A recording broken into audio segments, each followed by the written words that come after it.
Hello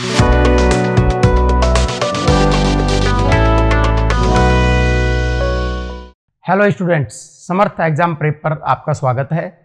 और आज हम CUT 2022 ज्योग्राफी डोमेन और इंडियन पीपल एंड इकोनॉमी वाले सेक्शन में आज अपन बात करेंगे सेटलमेंट, ह्यूमन सेटलमेंट के बारे में। पिछली क्लास का रिकैप करते हैं। पिछली क्लास में हमने क्या चीज़ देखी थी? पिछली क्लास में हमने देखा था human development in Indian context. Human development को हमने पहले फंडामेंटल ऑफ ह्यूमन ज्योग्राफी में भी देखा था और वहाँ पे उसको इंटरनेशनल पर्सपेक्टिव में देखा था। वहाँ हमने देखा था कि ह्यूमन डेवलपमेंट क्या होता है और इसके क्या एस्पेक्ट्स हैं ग्रोथ में और इसमें क्या फ़र्क है, रैंकिंग क्या है, ये सारी चीज़ें हमने वहाँ पे देखी थी। इंडिया के कॉन्टेक्स्ट में भी हमने इसे देखा था। अदर अलग अलग स्टेट्स में इसका किस तरीके से डिस्ट्रीब्यूशन है, हमने देखा था कि ये अनइवन डिस्ट्रीब्यूशन है, अनइक्वलिटी इसके अंदर क्या है पाई जाती है। इसके प्रभाव भी देखे थे, अलग अलग सेगमेंट पे क्या प्रभाव पड़ते हैं वो वाली चीज़ भी देखी थी। साथ में हमने कौन जारी करता है, योजना आयोग जारी करता है। अब नए कॉन्टेक्स्ट में नीति आयोग उसके ऊपर काम करता है। और इंडिया की रैंक देखी थी जो आपके पुराने आंकड़े के हिसाब से 134 दे रखी थी और लेटेस्ट में वो 131 है। इस तरीके से हमने वो सारे एस्पेक्ट वहाँ पे देखे थे। आज अपनी जो क्लास है वो है ह्यूमन सेटलमेंट के ऊपर, ठीक है। ह्यूमन सेटलमेंट भी हमने फंडामेंटल ऑफ ह्यूमन ज्योग्राफी में जो एक लेक्चर था जिसमें हमने उसको ब्रॉडर कॉन्सेप्ट में इंटरनेशनल लेवल पे देखा था। अब आज अपने को समझने की कोशिश करनी है कि आज की अपनी स्टडी किस तरीके की रहेगी। तो पहली बात तो ये होती है कि सेटलमेंट क्या चीज़ होती है। सेटलमेंट होती है बसावट, कि मानव किस तरीके से बसा हुआ है, ठीक है। इसमें दो चीज़ निकल के आती हैं, एक रूरल सेटलमेंट होता है, एक अर्बन सेटलमेंट होता है। रूरल सेटलमेंट क्या होते हैं? जहाँ पे ज़्यादातर लोग किस में लगे हों, प्राइमरी एक्टिविटी में लगे हों, वो बेसिकली कैसा माना जाता है? रूरल, और उसमें पॉपुलेशन भी कंपेरेटिवली कम होती है, ठीक है।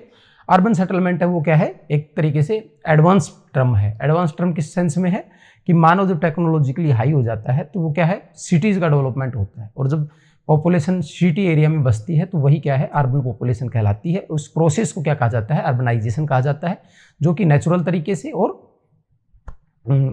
एक तरीके से फोर्स तरीके से, जिसमें अपने पोर्शन आ जाता है कौन सा? माइग्रेशन वाला, जो अपने बात की थी। नेचुरल तरीके से जो डेथ होती है और नेचुरल जो जन्म होता है, बर्थ होता है, उसके आधार पे होती है। उसमें दूसरे सेक्शन में माइग्रेशन, इन और आउट माइग्रेशन वाला सेक्शन उसके अंदर आता है। अर्बन सेटलमेंट जो अर्बनाइजेशन है उसके अंदर अपन क्या है? अर्बन सेटलमेंट को हम पढ़ाते हैं। अर्बन सेटलमेंट के अंदर क्या चीज़ देखी जाती है? हर एक देश का हमने वहाँ पे देखा था कि अर्बन सेटलमेंट का हर एक देश का क्राइटेरिया अलग अलग है। इंडिया के अंदर क्राइटेरिया क्या था उसका? इंडिया के अंदर उसका क्राइटेरिया था कि 5000, कम से कम 5000 क्या हो? पॉपुलेशन हो, और कम से कम कितना घनत्व हो? 400 व्यक्ति प्रति वर्ग किलोमीटर क्या हो? घनत्व हो, और कम से कम 75% मेल पॉपुलेशन किस में लगी हो? नॉन एग्रीकल्चर एक्टिविटीज़ के अंदर लगी हुई हो। इसके अलावा और कोई भी जो कंटोनमेंट जोन होता है या म्यूनसिपल एरिया होता है, वो जो जोन होते हैं जिनको प्रशासन क्या कर दे? निर्धारित कर दे, वो इसके अंदर आते हैं। वो सारी चीज़ें हमने वहाँ पे देखी थी। इसको प्रभावित करने वाले फैक्टर देखे थे, सेटलमेंट को क्या क्या चीज़ प्रभावित करती हैं। तो इकोनॉमिक फैक्टर भी थे, ज्योग्राफिकल फैक्टर भी थे, सोशल फैक्टर भी थे, और जिसमें कल्चरल या हिस्टोरिकल एस्पेक्ट्स भी थे। वो सारी चीज़ें उसके अंदर थी। आज जब अपन इस चैप्टर को देखेंगे तो आज अपन बात करेंगे सेटलमेंट के अंदर इंडिया के कॉन्टेक्स्ट में इसको देखेंगे। इंडिया में किस तरीके से सेटलमेंट पाए जाते हैं, कहाँ पे डेंस्ड हैं, कहाँ पे स्कैटर्ड हैं, कहाँ पे अर्बन सेंटर्स हैं, कहाँ पे रूरल सेटलमेंट है वो ज़्यादा है, और उसके पीछे के क्या कारण हैं, और कुछ बेसिक डाटा है, इंफॉर्मेशन है, उसके बारे में बात करेंगे। इसमें क्वेश्चन आपसे किस तरीके के पूछे जाएंगे? इसमें क्वेश्चन पूछे जाएंगे, कोई रीजन दे देगा या कोई वन टाइप ऑफ सेटलमेंट दे देगा, तो उसकी करैक्टरिस्टिक के ऊपर आपसे क्वेश्चन पूछा जाएगा। फिर क्लासिफिकेशन के बारे में क्वेश्चन पूछा जा सकता है, या कुछ एग्जाम्पल पूछे जा सकते हैं। जैसे आपने देखा था उस टाइम पे टाउन को अलग अलग तरीके से, सिटीज़ को क्या है? बांट रखा था। तो यहाँ भी इंडिया में भी उसी डिवीज़न को किया गया है। एग्जाम्पल वहाँ पे इंटरनेशनल लेवल के दिए गए थे, यहाँ पे इंडिया के पे नेशनल लेवल के एग्जाम्पल दिए गए हैं। तो उसी के रेफरेंस में आपसे क्या है? क्वेश्चन पूछा जाएगा। जो भी क्वेश्चन बनेगा वो मैं आपको पुटअप कर दूंगा। साथ में आप क्या करेंगे? समर्थ एग्जाम प्रेप की ऐप डाउनलोड कर लेंगे, और ऐप डाउनलोड करेंगे तो आपको वहाँ पे वीडियो क्या है? कंटिन्यूशन में मिलेंगे, क्योंकि आपको ज्योग्राफी डोमेन की अदर डोमेन में भी यही बात है, और साथ में ज्योग्राफी डोमेन में स्पेसिफिक मैं बता सकता हूँ कि जब तक आप सिलेबस जब आपने डिस्क्राइब किया था तब से लेकर अगर आप वीडियो देखेंगे तो आपको निश्चित रूप से 4 से 5 क्वेश्चन का फायदा होगा, क्योंकि आपकी एक कंसेप्ट बिल्डिंग होगी और आपको कम से कम फैक्टों को रटना पड़ेगा। फैक्ट रटे वही जाते हैं जिनका बैकग्राउंड हम पूरी तरह समझ जाते हैं, तो उससे क्या है अपने लिए चीज़ें याद करना क्या हो जाता है, आसान हो जाता है। तो आइए शुरू करते हैं। आज का अपना टॉपिक है ह्यूमन सेटलमेंट। इसमें देखा जाता है 2 टाइप के सेटलमेंट होते हैं, अर्बन और रूरल अपन बात कर चुके। तो जब अपन बात करते हैं रूरल सेटलमेंट की, तो रूरल सेटलमेंट के जो करैक्टरिस्टिक्स हैं उनके बारे में बात कर लेते हैं।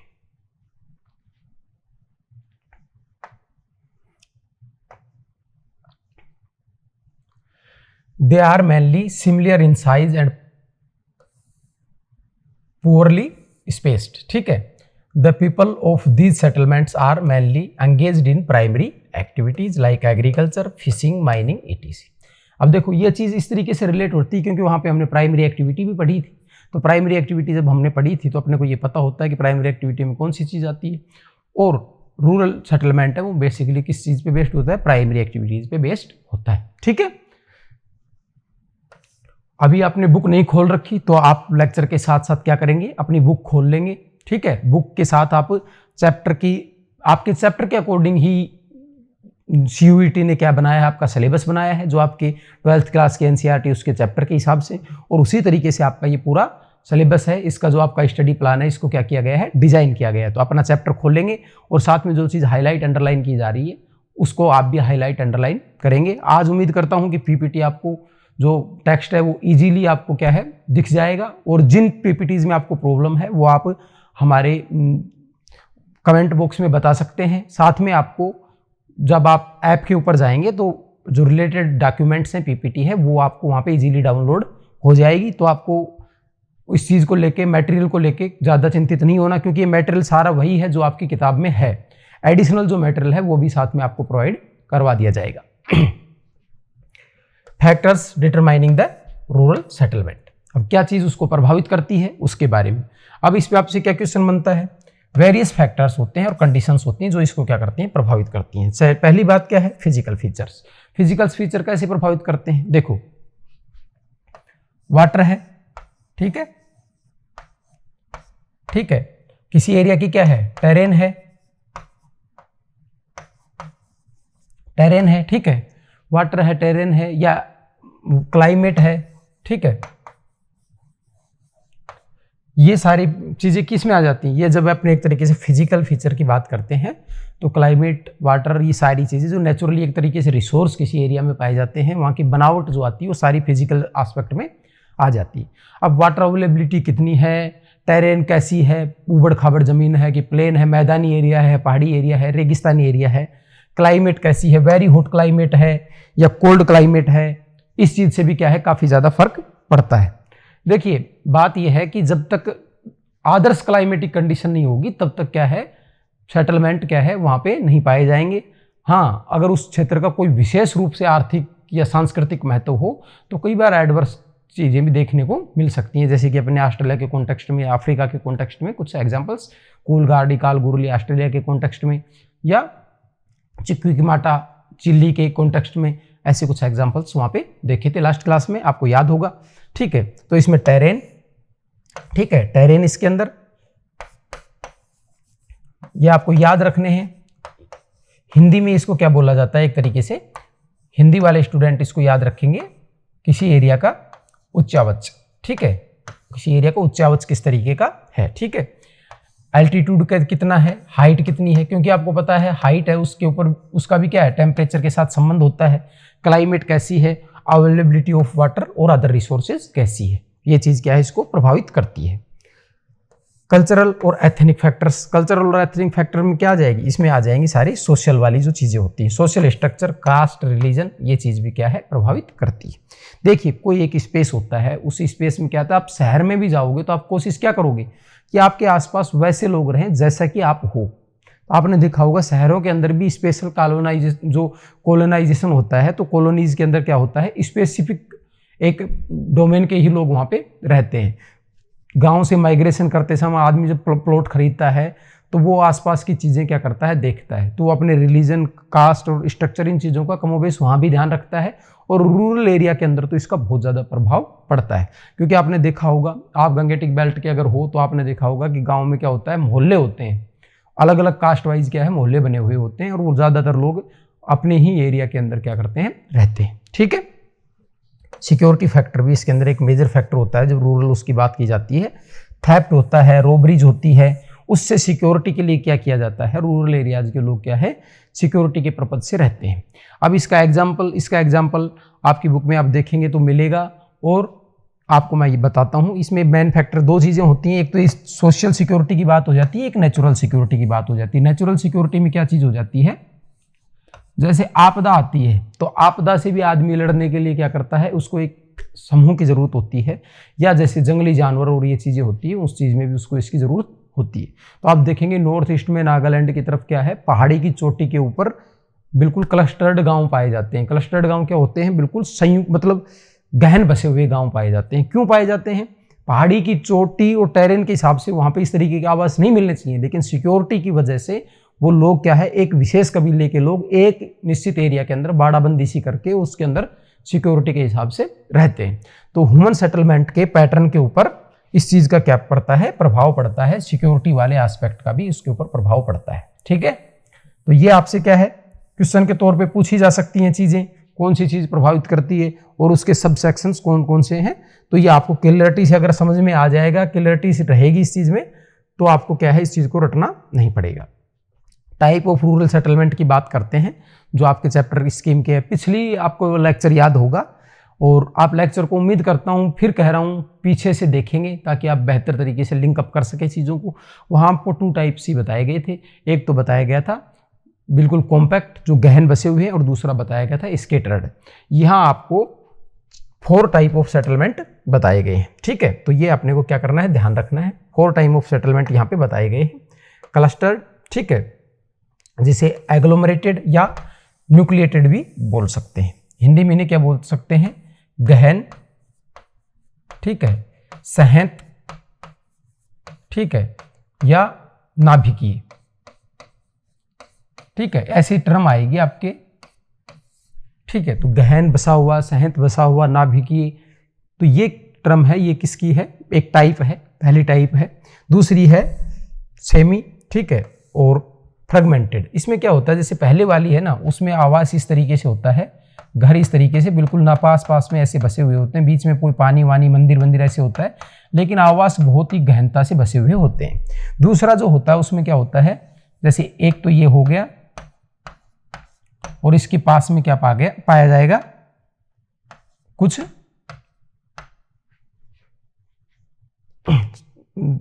स्कैटर्ड पाए जाएंगे, कुछ गहन रूप से बसे हुए पाए जाएंगे, तो ये सेमी या फ्रेगमेंटेड हो जाएगा। हैमलेट क्या होता है, ये अपने गांव में जो आपने देखा होगा ढानी होती है, यूपी में जाओगे तो टोला होता है। ठीक है, पूर्वी यूपी में और बिहार में टोला बोला जाता है उसको। ठीक है, पूर्वा बोला जाता है, पूर्वा, ठीक है, नंगला बोला जाता है। ठीक है, तो ये जो टर्म होती है, ये क्या, किस चीज के लिए, हैमलेट के लिए, कि एक अलग पैचेज में जो बस जाते हैं थोड़ा सा दूरी पे, उसके लिए। और डिस्पर्स्ड होते हैं या आइसोलेटेड होते हैं, जो बिल्कुल ऐसे छितरे हुए, बिखरे हुए होते हैं, दूर दूर पानी की अवेलेबिलिटी के हिसाब से, या अपनी एग्रीकल्चर लैंड पे जाके जो दूर दूर लोग बस जाते हैं, वो इस तरीके का सेटलमेंट वहां पे क्या है, पाया जाता है। ठीक है,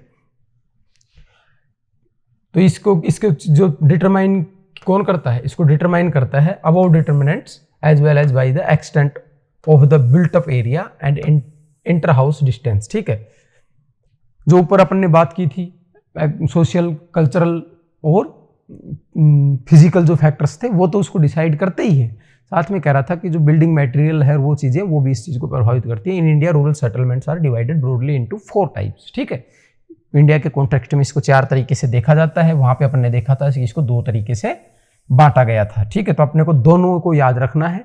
भारतीय संदर्भ में पूछेगा तो 4, और वो अगर एक इंटरनेशनल या एक ब्रॉड टर्म में पूछेगा तो ये देगा चीज आपको, तो आपको क्लियरिटी रखनी है। अगर उसमें 4 आया ना, तो आपको 4 ही टिक करना है, और अगर उसके अंदर कोई चीज ऐसे मेंशन नहीं और इंडिया मेंशन है, तो आपको फिर 100% 4 करना है। ठीक है, तो वो आपको कभी भी उस तरीके से देगा नहीं जिसमें आपको कन्फ्यूजन हो, क्लियरिटी रखेगा, लेकिन आपको उसको समझ के उस चीज के लिए तैयार रहना कि इस चीज को इस तरीके से पूछा जा सकता है या किस रेफरेंस में पूछा गया। ठीक है, अब अपन बात करते हैं clustered settlement.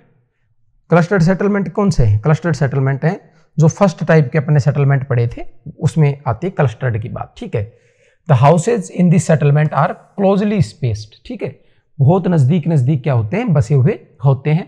The living space place is distinct and separated from the surrounding farms and orchards. ठीक है, जो एरिया होता है वो क्या होता है, जैसे ये गांव है और उसके आसपास क्या होती है? एग्रीकल्चर लैंड, चारागाह, ये सारी चीजें आसपास होती हैं और गांव क्या बहुत गहराई से एक क्लस्टर के रूप में क्या होता है? बसा हुआ होता है। ठीक है, the settlement sometimes present distinct pattern और geometrical shapes like rectangular, radial, linear. अब ये क्या है? अपने याद होगा, आपने वो चैप्टर पूरा पढ़ा था। एक था क्या, एक क्या चीज थी? एक थी टाइप ऑफ सेटलमेंट। ठीक है, एक चीज थी टाइप ऑफ सेटलमेंट। मैं आपको यहां लिख के बताता हूं इसको। एक चीज थी टाइप ऑफ सेटलमेंट। ठीक है, तो उसमें हमने क्या देखा था? उसमें वहां पे उन्होंने 2 टाइप बताए थे, जहां जो अपने इस चैप्टर के कॉन्टेक्स्ट में कितने बताए हैं? 4 बताए हैं। ठीक है, अगली उन्होंने एक चीज बताई थी प्रतिरूप। ठीक है, प्रतिरूप हिंदी में, और इंग्लिश में क्या शब्द यूज किया था? पैटर्न। ठीक है, तो आपको क्या याद रखना है? टाइप और पैटर्न में कंफ्यूज नहीं होना है। पैटर्न में उन्होंने क्या बताया था? लीनियर है। ठीक है, दूसरा क्या था? रेक्टेंगुलर है। ठीक है, सर्कुलर है और स्टार शेप्ड है। तो याद आया सारा? जैसे रेलवे पटरी के सहारे बसा हुआ है, लीनियर है। ठीक है, तालाब के चारों तरफ बसा हुआ है, सर्कुलर है। या इस तरीके से जिग जैग रोड काटते हैं तो बसा हुआ है, तो स्टार पैटर्न है या रेडियल पैटर्न है। इस तरीके की जो चीज बनती थी वो थी पैटर्न। तो ये कह रहा है कि ये बसे होते हैं और इनके अलग अलग पैटर्न होते हैं। तो अब आप समझ गए होंगे कि पैटर्न अलग अलग क्यों होते हैं, क्योंकि पैटर्न अलग अलग हो सकते हैं। किस आधार पे? कि वो उसकी बसावट किस तरीके की है। लेकिन विशेष चीज क्या होती है कि घर क्या है? नजदीक नजदीक होते हैं, पैटर्न चाहे कैसा भी हो। तो वो किस में आएगा? क्लस्टर्ड में आएगा। ठीक है, which are recognisable in fertile available जो प्लेन्स होते हैं, फर्टाइल जो एरिया होते हैं और नॉर्थ ईस्टर्न स्टेट्स होते हैं, वहां पे ये मिलता है। नॉर्थ ईस्टर्न स्टेट में अपने देख लिया कौन सा रीजन था यहाँ पे? सिक्योरिटी यहाँ पे मेन रीजन था। ओके ब्रो, और यहाँ पे क्या चीज है? यहाँ पे चीज है जो अपना गंगा का प्लेन अपन जिसको बोलते हैं, इसमें क्या है? एलुवियल जो सैंड है वो क्या है? बहुत ही फर्टाइल होती है। उसके अंदर बड़ी फैमिली को क्या करना? छोटी भूमि पर भी उत्पादकता की वजह से पालना आसान होता है। तो यहाँ पे क्या है? गहन आवास, सघन जनसंख्या पाई जाती है। पॉपुलेशन डिस्ट्रीब्यूशन याद आया? पॉपुलेशन डिस्ट्रीब्यूशन जहाँ ज़्यादा कंसंट्रेशन होगा, कहाँ होगा? जहाँ सघन आवास पाए जाएंगे। जनसंख्या ज़्यादा होगी तो आवास अपने आप ही क्या हो जाएंगे? सघन हो जाएंगे। ठीक है, this type of settlements is built due to various reasons. ठीक है, एग्जाम्पल नागालैंड में और बुंदेलखंड में। ठीक है, people live in these settlements for defence and security purpose. देखो साफ शब्द में लिख दिया, नागालैंड और बुंदेलखंड का जो रीजन है उसमें लोग डिफेंस और सिक्योरिटी पर्पज की वजह से ऐसे सेटलमेंट्स में रहते हैं। क्यों रहते हैं? सुरक्षा के कारण, सुरक्षा भय का जो होता है। क्योंकि ये क्या है, वहां पे बहुत ज्यादा ट्राइब पाई जाती है। ट्राइब एक दूसरे की भाषा नहीं समझती और वो एक दूसरे को रिसोर्स की वजह से एक दूसरे को अपना कंपिटिटर समझती है। तो उनमें क्या आपस में संघर्ष हो जाते हैं। नागालैंड में हेड हंटिंग होती थी। जो दूसरी कबीले के व्यक्ति का सर काट के ले आता था उसको बहुत अच्छा लड़ाका माना जाता था। तो उसमें क्या किया कि उसमें क्या होता था कि जो दूसरे कबीले होते थे वो पूरे सारे लोग क्या है? एक ग्रुप में रहते थे, ताकि अगर कोई आपसी संघर्ष हो तो सारे कलेक्टिव रूप से उसका क्या कर सकते हैं? सामना कर सकते हैं। ठीक है, इस पर्पज से होता है। राजस्थान में these settlements are built around the near water resources. अपने पहले बात कर ली, जहां पे वाटर की स्कार्सिटी है वहां पे क्या हो जाएगा? पानी के जहां पे साधन पाए जाएंगे, तालाब या कोई जोहड़ या ऐसी कोई चीज पाई जाएगी, उसके आसपास ऐसे आवास पाए जाएंगे। ठीक है, तो ये चीज अब आपको क्लियर है और नहीं है तो अब होगी, और अब भी नहीं हुई तो अपन इसको एक बार फिर क्वेश्चन फॉर्म में करेंगे तो वहां पे भी आपको ये चीज हो जाएगी। एग्जाम में जब आप जाओगे तो आपको कोई कंफ्यूजन नहीं रहेगा, ये मेरा प्रॉमिस है, बशर्ते आप पेशेंस बनाए रखें। ठीक है, सेमी क्लस्टर्ड सेटलमेंट, अब आप इसको विजुअलाइज करना है, कुछ नहीं, क्लस्टर्ड था तो सेमी क्लस्टर्ड हो गया। दूसरा इसमें क्या होगा, एक तो मान लो क्लस्टर होगा, ठीक है, जो क्या होगा, बसा हुआ एरिया होता है, और इसके साथ में कुछ छोटे सेगमेंट भी, थोड़े छितरे हुए सेगमेंट भी पाए जाएंगे। This type of settlement develops by the concentration of houses in A restricted area of A dispersed settlement और डेवलप ड्यू टू सेग्रीगेशन और fragmentation of a large compact village. अब एक बड़ा गांव है, आपने देखा होगा कि गांव में लोग बसे रहते हैं, लेकिन कुछ लोग क्या करते हैं, वहां से थोड़ा सा दूर अपने खेतों में घर बना लेते हैं। तो 4-5, जैसे एक घर के 4-5 घर बन गए यहाँ पे, फिर 2-4 घर यहाँ पे बन गए, फिर इस साइड में 2-4 घर बन गए, और ये लोग क्या है, इस तरीके से आपस में जुड़े हुए रहते हैं, ठीक है। तो ये क्या हो जाएगा, आपका सेमी क्लस्टर्ड सेटलमेंट हो जाएगा। A dominant community captures the most important part in main village, ठीक है। जो डोमिनेंट कम्युनिटी होती है, जैसे इंडियन, उसमें क्या है, कास्ट सिस्टम था, तो जो हायर कास्ट के लोग थे वो मैन एरिया को क्या करते थे, कंसंट्रेट करते थे। जो गांव का जो मुख्य तालाब या मंदिर की भूमि होती थी, उसके आसपास जो उच्च वर्ग के लोग थे उनका क्या था, आवास पाया जाता था, और अदर कम्युनिटीज को वो क्या कर देते थे, फोर्स कर देते थे क्या, वहां से थोड़ा दूर बाहर बसने के लिए। तो वो चीज़ हो जाती थी, तो उससे क्या है, इस सेमी क्लस्टर डेवलपमेंट सेटलमेंट का डेवलपमेंट हुआ है। For example plains of Gujarat and Rajasthan में ये चीज़ देखने को आसानी से मिलती है। कास्ट फैक्टर है वहाँ पे काफ़ी ज़्यादा रोल प्ले करता है, आपको इतना याद रखना है। अभी इसको ज़्यादा डिटेल में कास्टिज्म और इन चीज़ों के ऊपर नहीं जाना है, इसके ऊपर कब जाएंगे, जब अपन रिसर्च करेंगे, किस चीज़ का, effect of caste on human settlement, ठीक है। जब आपको एक स्पेसिफिक टॉपिक लोगे और कोई एक स्पेसिफिक एरिया लोगे, तब वहाँ पे आप प्राइमरी सर्वे करके आओगे, वहाँ से डाटा लाओगे, उस डाटा का एनालिसिस करके बताओगे कि कैसे इस गांव के बसावट पे जाति का या धर्म का या इन चीज़ों का क्या है, प्रभाव पड़ा है, ठीक है। अभी अपने को इसको एक थोड़ा सा फैक्चुअल तौर पर ही याद रखना है, अभी अपने को उस चीज़ पर नहीं बसना जाना है, बस अभी अपने को ये समझना है कि ये चीज़ भी एक रोल प्ले करती है, ठीक है। हैमलेटेड सेटलमेंट की बात कर रहे हैं। हैमलेटेड सेटलमेंट अपने बात की थी, तो उसमें क्या चीज़ आई थी, this type of settlement is formed due to, ठीक है, किस लिए बनते हैं भैया, form due to the social और एथनिक फैक्टर्स, ठीक है। सामाजिक और जो सांस्कृतिक कारण होते हैं उनकी वजह से क्या है, ये चीज़ होती है, ठीक है। अब इसके अंदर क्या चीज़ आती है, क्या बोला जाता है, जैसे पन्ना, पाड़ा बोल देते हैं, पारा शब्द लिख देते हैं इंग्लिश में, लेकिन आपको याद करने के लिए, समझने के लिए बताऊं, आपने पाड़ा सुना होगा, गांव में बोलते हैं ये फलाना पाड़ा है, ये फलाना पाड़ा है, वो पाड़ा शब्द है, ये इंग्लिश में उसको रै लगा के बोलते हैं, ठीक है। नंगला है, ढाणी है, पल्ली है, वो शब्द जो आते हैं वो इसमें आ जाते हैं, ठीक है। Each hamlet is a unit and has number of houses, several unit of hamlets collective forms a village. For example middle and lower Ganga plain है, छत्तीसगढ़ का जो and lower valley of Himalayas है, उनमें इस तरीके के सेटलमेंट क्या है, पाए जाते हैं। ये एग्जाम्पल आपको क्या है, बहुत अच्छे से याद रखने हैं कि ये किस एरिया के अंदर इस तरीके के सेटलमेंट पाए जाते हैं।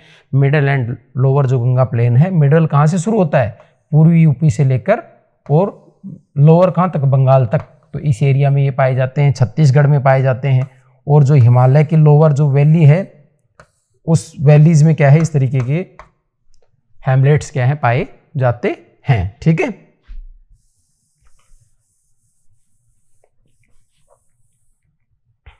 अब अपनी बात आएगी इसमें जो सेगमेंट है, लास्ट सेगमेंट, डिस्पर्स्ड सेटलमेंट। अब डिस्पर्स्ड सेटलमेंट क्या होते हैं, मुझे लग रहा है पिछली वाली स्लाइड है, इसमें शायद थोड़ा सा विजिबिलिटी कम आ रही है, तो इस पे भी अपन काम करेंगे, क्योंकि कलर कॉम्बिनेशन से कई बार विजिबिलिटी पे असर पड़ता है, ठीक है। लेकिन ये चीज़ें सब आपको उस फॉर्म में मिल जाएगी, आपको बिल्कुल भी परेशान होने की ज़रूरत नहीं है।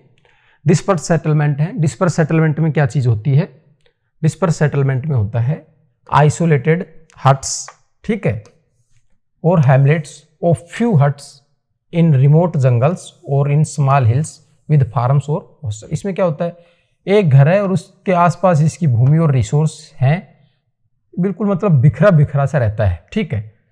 Characterise of disperse type of settlement, ठीक है। जैसे एक है, इसका खुद का अपना एक निश्चित एरिया है जिसमें इसका चारागाह है, भूमि है, सारी चीज़ें। दूसरा इसका एक निश्चित एरिया में है, और ये दूर दूर क्या है, बसे हुए होते हैं। These houses may be of temporary use, it is found in Meghalaya, Uttaranchal, Himachal Pradesh. ये उत्तरांचल अब क्या हो गया है, अब हो गया है उत्तराखंड, ठीक है। अब ये उत्तरांचल नहीं रहा है, उत्तराखंड हो गया है ये, ठीक है। और केरला, इनमें क्या है, ये इस तरीके के सेटलमेंट हैं, ये क्या है, पाए जाते हैं, ठीक है। एग्जाम्पल इसमें याद रखने हैं, और मेनली क्या चीज होती है वो आपने समझ ही ली। एक बिल्कुल बसा हुआ, एक बसा हुआ और उसके साथ छोटे छोटे पैचेज, एक दूर दूर छोटे छोटे पैचेज, और एक इसमें हर एक ही घर काफी दूर दूर, ठीक है। लेकिन इनमें क्या है, वही अपन ने पिछले सेगमेंट में क्या बात की थी, लास्ट चैप्टर में आपको याद हो, कल्चरली ये लोग एक ही गांव के लोग होते हैं। जब जैसे कोई त्यौहार होता है, कोई फंक्शन होता है, तो कोई रिचुअल होता है, तो ये एक जगह पे ही, मैरिज होती है, कुछ भी होता है, तो एक जगह पे ये लोग क्या होते हैं, गैदर होते हैं। इससे ये पता चलता है कि ये लोग कौन से सेटलमेंट का या कौन से गांव का हिस्सा हैं, ठीक है। अब है अर्बन सेटलमेंट। अर्बन सेटलमेंट के बारे में बात करेंगे। Unlikely rural settlements, urban settlements are usually more dense, compact और लार्ज इन साइज। तीन चीज आई है, गहनता से बसे हुए हैं, ठीक है, अधिक सघन है, ठीक है, और बहुत बड़े हैं आकार में, किससे, रूरल वाले से, ठीक है। People are mostly engaged in non agricultural activities, ठीक है। इंडस्ट्रीज, सर्विस और एडमिनिस्ट्रेटिव, जो अपन ने पढ़ा था, सेकेंडरी, टर्सरी और क्वार्टनरी जो सेक्टर्स हैं, उसमें ज्यादातर लोग क्या है, लगे होते हैं। Cities and towns both are connected directly or indirectly with villages and also with each other and exchange goods and services and also commute, ठीक है।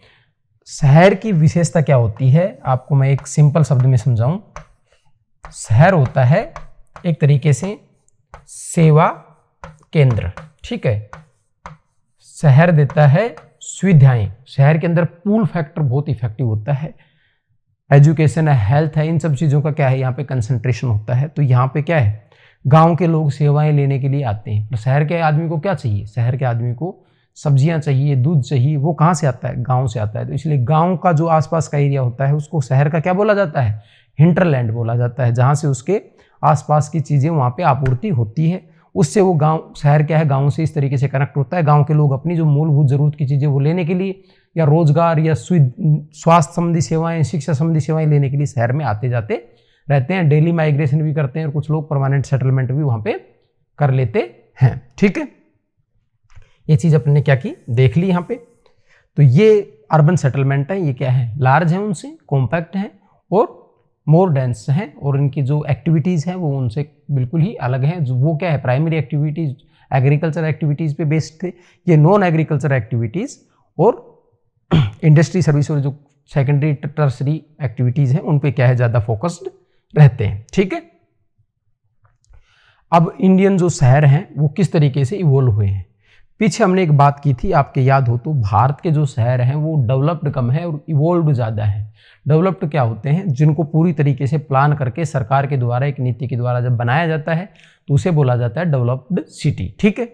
उसमें क्या होता है, उसमें रोड का पैटर्न, जो सीवेज का पैटर्न, और कहाँ बस्ती होगी, कहाँ बाजार होगा, वो सारी चीज़ें बिल्कुल प्लान्ड होती हैं।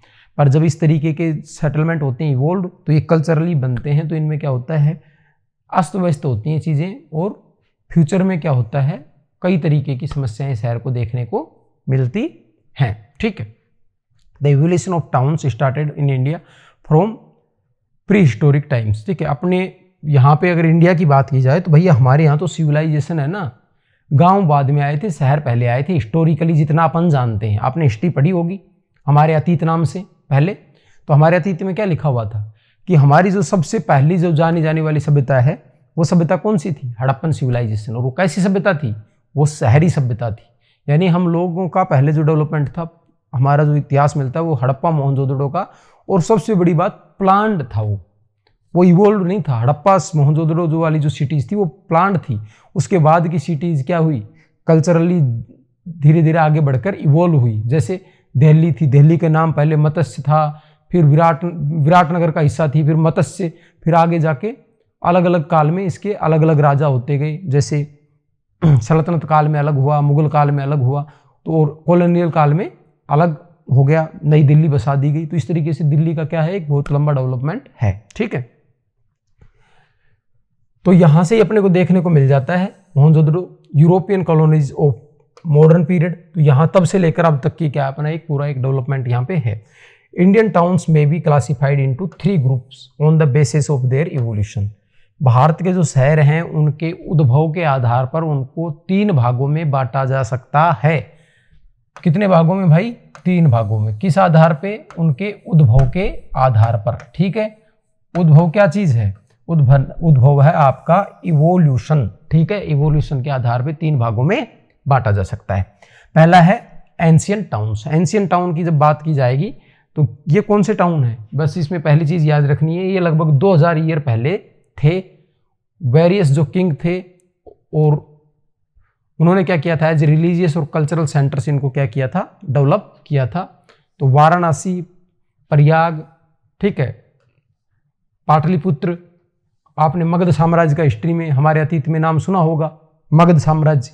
ठीक है, राजा अशोक, ठीक है, बिंबिसार, चंद्रगुप्त, वो वाला टाइम। तो ये पाटलिपुत्र था, ये उस टाइम की क्या थी, बिल्कुल केंद्र था। जैसे आज दिल्ली का महत्व, उस टाइम पे पाटलिपुत्र का महत्व था। ठीक है, मदुरई साउथ में, तमिलनाडु में मदुरई। ठीक है, चोल, चेर, पांडे 3 साम्राज्य थे, वो मदुरई को लेकर लड़ते थे कि मदुरई के ऊपर कौन अधिकार करेगा।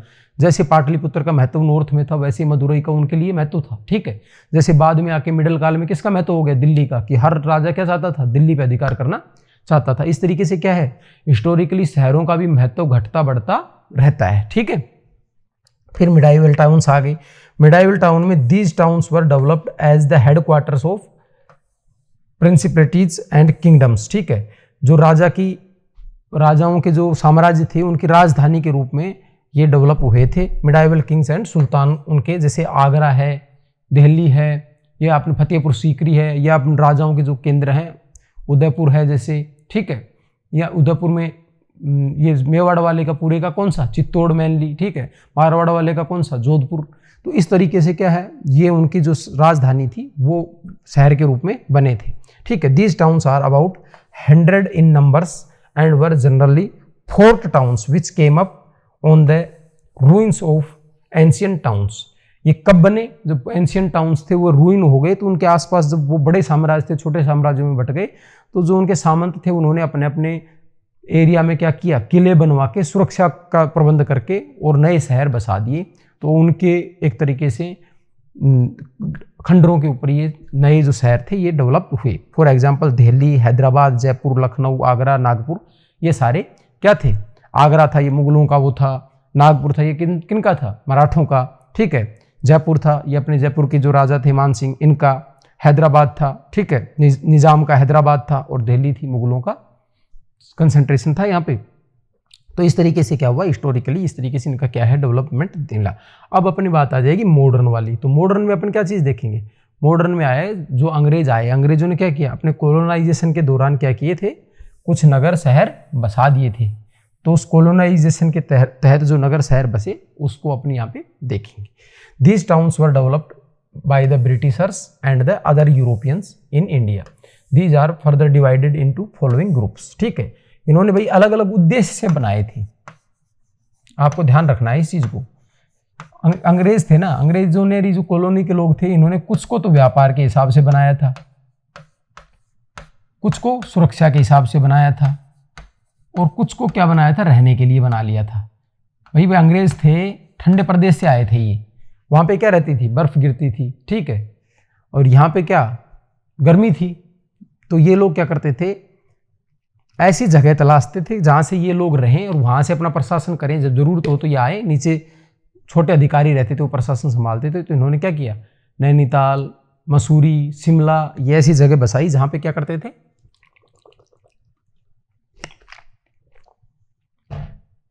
जहाँ पे रह के ये लोग प्रशासन चलाते थे। तो ये इन्होंने ने रहने के हिसाब से बना लिए थे कुछ चीज़ें। ठीक है, तो पहला है पोर्ट टाउन्स। पोर्ट टाउन्स क्या थे, व्यापार के उद्देश्य से लोकेटेड थे कोस्टल एरियाज में, जैसे सूरत।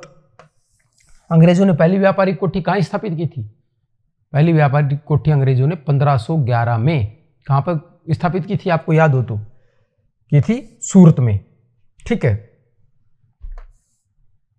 1611 में की थी शायद, 1611 में की थी, हाँ 1611 में की थी। दमन दीव गोवा, और ये किसका एरिया था, ये पुर्तगालियों का प्रभाव क्षेत्र था, ठीक है। फिर है एडमिनिस्ट्रेटिव टाउन्स। एडमिनिस्ट्रेटिव, देखो सूरत का नाम दिया है, दमन दीव गोवा पांडिचेरी दिया है, ये तो है ही, साथ में और भी आपको याद रखने, जैसे चेन्नई भी अंग्रेजों के लिए काफ़ी इंपॉर्टेंस का था, लेकिन चेन्नई के दोनों उद्देश्य थे, व्यापारिक उद्देश्य भी था और सुरक्षा का उद्देश्य भी था। कोलकाता था, उसके भी दोनों उद्देश्य थे, व्यापारिक भी था और सुरक्षा भी उसका उद्देश्य था। लेकिन सूरत था ये इनके लिए प्योरली किसका था, व्यापारिक महत्व का ही था, ठीक है। एडमिनिस्ट्रेटिव टाउन्स थे तो इसमें मुंबई, ठीक है, अब बाद में बॉम्बे, ठीक है। अब मुंबई, पहले बॉम्बे था, तो मुंबई क्या था, इन्होंने ही, अंग्रेजों ने ही इसको बसाया था। कैसे, इनको दहेज में मिला था, ठीक है, और बाद में इन्होंने इसको क्या कर लिया था, एडमिनिस्ट्रेशन के लिए डेवलप कर लिया था। चेन्नई, जिसे उस टाइम पे मद्रास बोला जाता था, ठीक है, और कोलकाता, ठीक है। कोलकाता क्या थे, 3 गांव थे, सुतानाती और कालिकत्ता, कुछ ऐसा एक नाम था, और एक कोई रामपुर, कुछ ऐसा नाम था, मेरे एग्जैक्ट याद नहीं आ रहा। 3 नाम थे, आपने हिस्ट्री में पढ़े होंगे, और नहीं पढ़े हो तो एक बार आप गूगल पे टाइप कर लेना, जैसे आप और किसी के गाने या ऐसी चीज़ें टाइप करते हो ना, उस तरीके से एक बार आप गूगल पे टाइप कर लेना। बाकी ये मैं आपको आगे देख के बताऊंगा। पर ये 3 गांव थे, तो ये तीनों गांवों को सुतीनाती और कालिकत्ता और एक और था, मेरे उसका नाम राम कुछ ऐसे नाम से था, ये तीनों बन के तीनों गांवों को एक साथ जोड़ के इन्होंने क्या बनाया था, कोलकाता बनाया था, ठीक है। Industrial towns after 1850, these towns were developed like Jamshedpur. ये क्या थे, औद्योगिक शहर थे, इनको इस हिसाब से बताया गया था। कुछ अदर टाउन्स भी थे जो यूरोपियन स्टाइल से, these towns includes hill stations for summer resorts, ठीक है, military towns and small towns for administrative purposes. तो ये कुछ ऐसे भी थे, इनके अलावा मेनली 3 हो गए, इंडस्ट्रियल, एडमिनिस्ट्रेटिव और पोर्ट टाउन।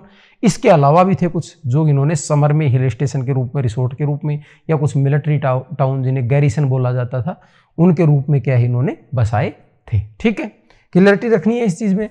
वैसे इसमें कोई ज़्यादा रॉकेट साइंस तो है नहीं, सिंपल भाषा है, सिंपल चीज़ें हैं। आपको ये कुछ नाम याद रखने हैं और ये टाइप याद रखने, 3 टाइप में बांटा था किसको, मॉडर्न में, बस इतनी सी बात है। मॉडर्न कौन सी वाले हैं, कॉलोनियल वाले हैं, जिसमें यूरोप और अदर कॉलोनियल पावर थे उन्होंने बनाए थे, ये चीज़ इसके अंदर देखनी है, ठीक है। तो कोई बहुत ज़्यादा ऐसी चीज़ नहीं है हाई तोबा वाली, बस थोड़ा सा चीज़ें याद करनी है। बाकी आपने लेक्चर में इनको लगातार सुना है तो ये चीज़ें आपके याद हो जाएगी, वैसे ही आप देखते जाना।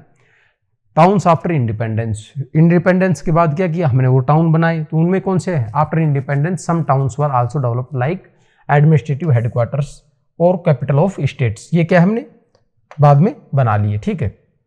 These towns includes Chandigarh, Bulandshahr और दिसपुर। ये चंडीगढ़ क्या, सॉरी गांधीनगर, चंडीगढ़, बुलंदशहर। अब ये सारे क्या हैं, ये प्लांट सिटी है, जो नाम आए ना आपके चारों, तो ये चारों के चारों कैसे हैं, प्लांट सिटी हैं। पूछ लेगा इनमें से कौन सा प्लांट सिटी है, प्लांट सिटी नहीं है, ये ध्यान रखना है, या आपसे इसी तरीके से पूछा जा सकता है, ठीक है। Industrial town centres, these are include Durgapur, Bhilai, Sindri, Bareilly, ये सब, ये सारे हैं, ठीक है। अब इसमें आपको सारी चीज़ें आपने ज्योग्राफी में, जब वो 11th क्लास वाली ज्योग्राफी थी उसमें आपने ये चीज़ें देखी होगी। आगे जब अपन क्या पढ़ेंगे, खनिज और वो वाले सेक्शन पढ़ेंगे, इंडिया के कॉन्टेक्स्ट में उद्योग वाला सेक्शन पढ़ेंगे, तो वहाँ पे हमें ये चीज़ दोबारा से हमारे सामने आएगी, ठीक है। तो ये दुर्गापुर, राउरकेला, भिलाई, यहाँ पे क्या थे, लो इस्पात कारखाने लगाए गए थे। तो ये कौन से इंडस्ट्रियल टाउन्स हैं, भिलाई, दुर्गापुर, सिंदरी किसका है, उर्वरक का कारखाना है। भिलाई और दुर्गापुर में क्या है, लो इस्पात का कारखाना है। ये बरेली क्या है, ये तेल शोधन का है। तो इस तरीके से क्या है, ये आपके हैं, और इनके सामने इनका नाम देके पूछ सकता है, तो ये वहाँ पे आगे और अच्छे से आ जाएगा। जैसे लो इस्पात का है ये कौन, दुर्गापुर और भिलाई। सिंदरी किसका है, उर्वरक का है, ठीक है। और बरेली किसका है, तेल शोधन का, ठीक है। तो ये आपसे इस तरीके से पूछा भी जा सकता है, तो आपको ये बता दिया गया है, देखो यहाँ पे। और आगे जो क्वेश्चन बनाए जाएंगे उस चीज़ में भी इसको डाला जाएगा, और आपको जो स्टडी मटेरियल प्रोवाइड कराया जाएगा PDF फॉर्म में, उसमें भी इस चीज़ को आपको प्रोवाइड करवाया जाएगा। सैटेलाइट टाउन्स, सैटेलाइट टाउन्स में क्या है, these were old towns which developed around metropolitan cities such as Ghaziabad, Rohtak और गुरुग्राम। ठीक है, अब आप एक बात बताओ, सैटेलाइट टाउन याद आया कुछ? सैटेलाइट टाउन आया याद है ना? नहीं आया, आ गया होगा। देखो शहर था, शहर के अंदर क्या हो जाती है, जब दशाएं कुछ खराब हो जाती हैं, चीजें जब ठीक नहीं रहती, तो इस शहर के